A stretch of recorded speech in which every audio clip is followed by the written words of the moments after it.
I'm delighted to be with Leah Dunthorne, who is a strength and conditioning performance coach. We're actually right in the middle of London Soho this afternoon, so a little bit noisy, a bit of hubbub of London encroaching. Leah has worked with the Leicester Tigers, also with the Saracens, and latterly worked with many top elite athletes, I suppose one would say, with a number of Paralympians, and indeed with Bethany Woodward, a double medalist at the Olympics in the summer this year. So, first question, what was the catalyst to you getting into sport, and particularly the elite sport, if you like? I think I was very sporty as a child, and right from a really young age that was kind of my passion basically all through school. I was sort of moderately academic, but always really enjoyed sport, and was sort of really determined to go to Loughborough University. That's where you studied? Yeah, and that's where I studied. I did my degree and my master's there in sports science. And I think while I was studying sports science, I really wasn't sure what I necessarily wanted to do. And I ended up doing a master's because I didn't want to become a PE teacher, and that seemed like the obvious career route at that time. And then while I was studying, I met a guy who was a strength and conditioning coach at Leicester Tigers, and at that time I'd never even heard of that job, and I got chatting to him. Well, I hadn't until relatively recently. Yeah, exactly. and I think it was, I think at that time I think people didn't really know what it was, including me, and I got chatting to him, and he was telling me about everything that he did with Leicester Tigers and all the fitness work, and I thought, wow, that sounds really cool. And so I kind of stalked him for a few months, and I basically convinced him to give me a bit of work experience at Leicester Tigers while I was doing my masters. And so sort of during that summer I helped out with the academy. And got involved, and I just really enjoyed it. It's a really applied job, and he then got a job at Saracens as head strength and conditioning coach at Saracens, and asked me to come and join him on the team at Saracens. So I was kind of pretty much straight in the deep end, which was kind of an amazing way to learn.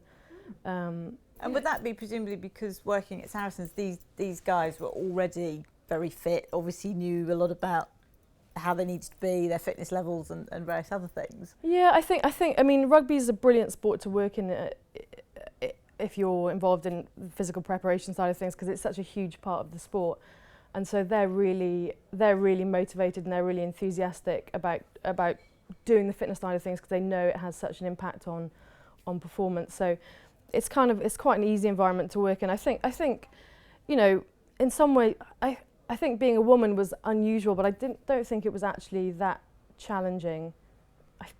I think there's, at that time, as far as I know, there wasn't any female strength and conditioning coaches working in rugby, so I guess it was pretty unusual in that respect. But I think like being in any sort of male environment, you just have to be like moderately thick-skinned and have quite a lot of banter. It was kind of important. So and ultimately you're there to make a difference to them, who presumably by definition they're going to be quite driven anyway, and determined to do what they want to do. It was a great introduction. I mean, it was relatively early on in my career, so I was like very much learning on the job, I suppose, as I was doing it. But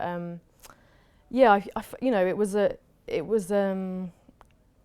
kind of in some ways an easier environment to work in, because the players were so motivated, and the coaches were really supportive of that side of their training. So it made our jobs a lot easier. I think working in professional football is a lot more, would have been and remains a lot more of a challenge. So I was kind of lucky that I had that introduction to elite sport, I think, in rugby. That was kind of quite a good grounding. And for those people that perhaps aren't so aware of strength and conditioning coaches and enhancing performance in the way that you do, what does that mean? What are the things that you do with?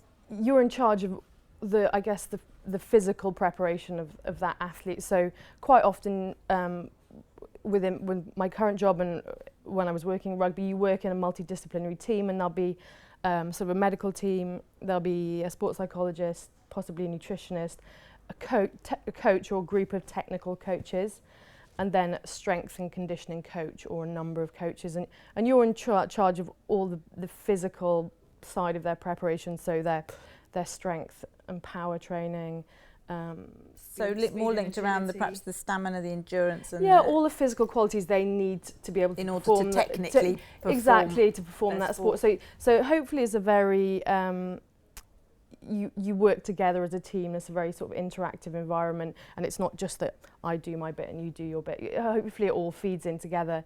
I think that's when it works best. So you're one part of a bigger team, but ultimately, you're in charge of getting them to develop the physical qualities they need to be able to sprint or to play rugby or to ride a motorbike.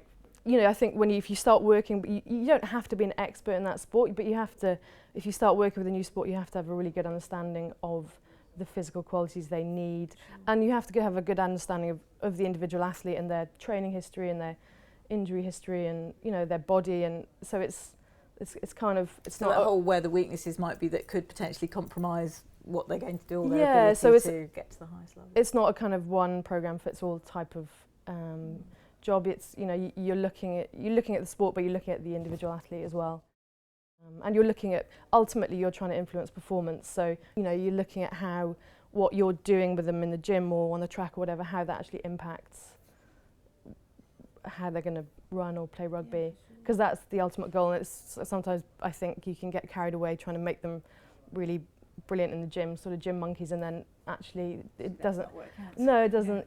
So I think that's ultimately you're trying to keep them injury free and you're trying to improve performance is kind of your goal, but working within a team. So what's the really important piece around being, if you will, the strength and conditioning coach alongside the nutritionist and the coach that's looking at the technical aspects of whichever sport it may be, to take that, presumably with a lot of people you work with, they're already elite athletes, but to that Olympian level?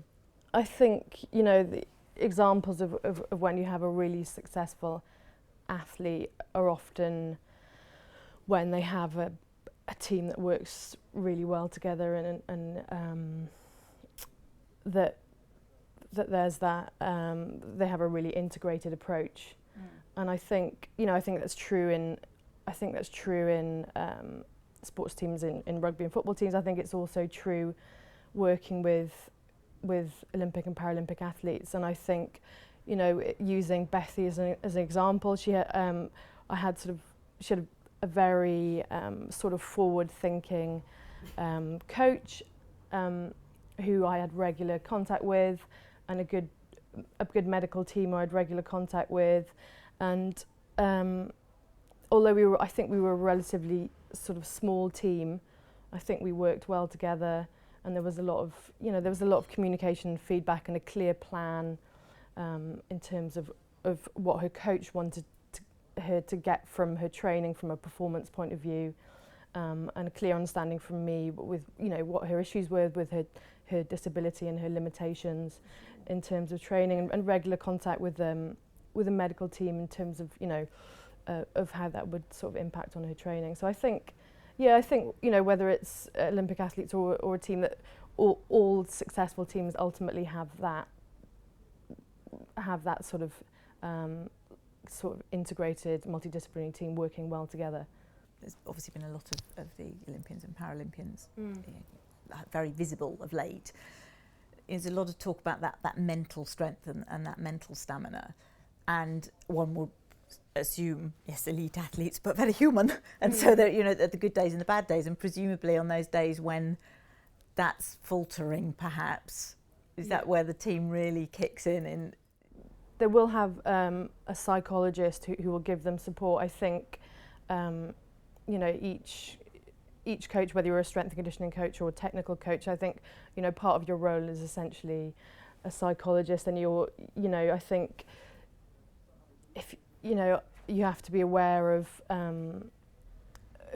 you have to be aware of how to manage your athlete and how to get the most out of your athlete, and You know, they're going to have days when they're demotivated, and they're going to have days where potentially, you know, they're overexcitable and you might have to calm them down. So I think that's, and also I think inevitably they're humans, and sometimes you do have a little bit of a counselling role with them, like you would with anyone that you train.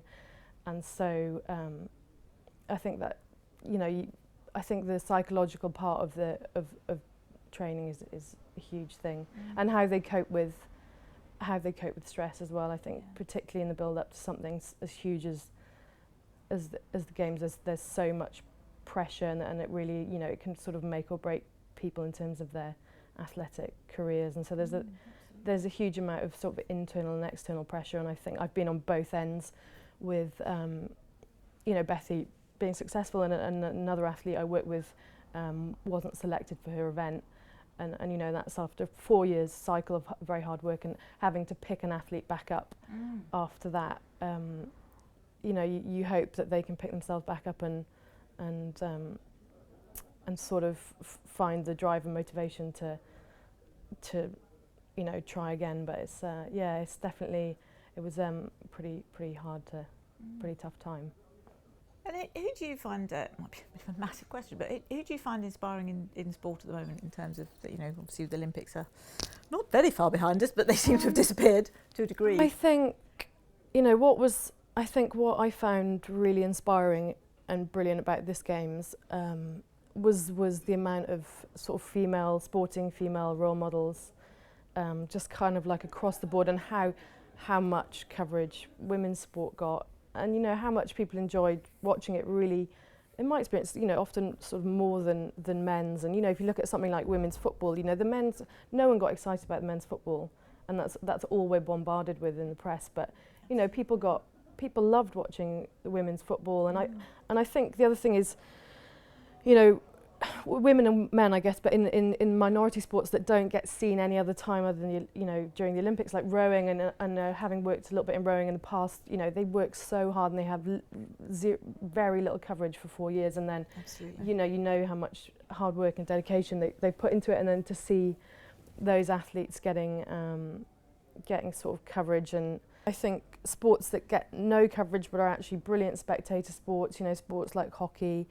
And I think, you know, definitely disabilities, showing the sort of standard of disability sport, and you know, the people of mixed abilities just able to do amazing things. And you know, I think you know, changing people's perceptions, whether it's about women or about what is good spectator sport, or about who can compete at elite level. And I think the thing that frustrates me since the Games is that, you know, the legacy, so-called legacy, and then I think I can't see that there's been any significant change in terms of what's shown on TV or what's in the newspapers, or you know, there's a few high-profile athletes that maybe get a bit more coverage, but it was a brilliant time, and I'd like to see, you know, some sort of significant change in terms of, you know, media coverage, sponsorship, all those things. But I do think part of that is having more visible female role models and inspiring young girls. You know, having like Jess Ennis, not Kate Moss, on the cover of magazines, and not just during the Olympics, like all the time. And those, you know, positive female role models in terms of body image and all those kinds of things. Inspiring, positive role models, absolutely. Yeah, and what the worry is that they are there for a short period, and then we kind of forget about them because they're not in our as you say, it's not mainstream necessarily, or it doesn't appear to be. Yeah, until there's a major event, and I think it's, you know, I don't really know how things will change without a real shift in people who control how sport is shown and funded. So what's next for you? What's on your horizon at the moment? Well, I'm still working for these guys, English Institute of Sport, so I'm still working with them part-time with England Netball, wheelchair basketball, and some other individual athletes. And then at the moment I'm still working for UK Athletics, although they are moving up, they're trying to centralise and move to Loughborough, so they're trying to have all their athletes and coaches based in Loughborough, which kind of makes sense. But I'll still be based in London, so I'll still be working with Bethy Woodward's moved up there actually to train, but I'll still be working with Marilyn Okoro, who's 800 metre runner. So yeah, so hoping she can kind of build on last year and have a good season. She's competing in indoors in the winter and then Europeans in the summer. So it would be nice for her to have a really good year, and she's come off funding, so I think it would be nice to sort of show that she can still perform maybe without funding, or with support that she's got through sponsorship and her own hard work. Yeah. Absolutely. And brings me neatly around to what drives you? What drives you?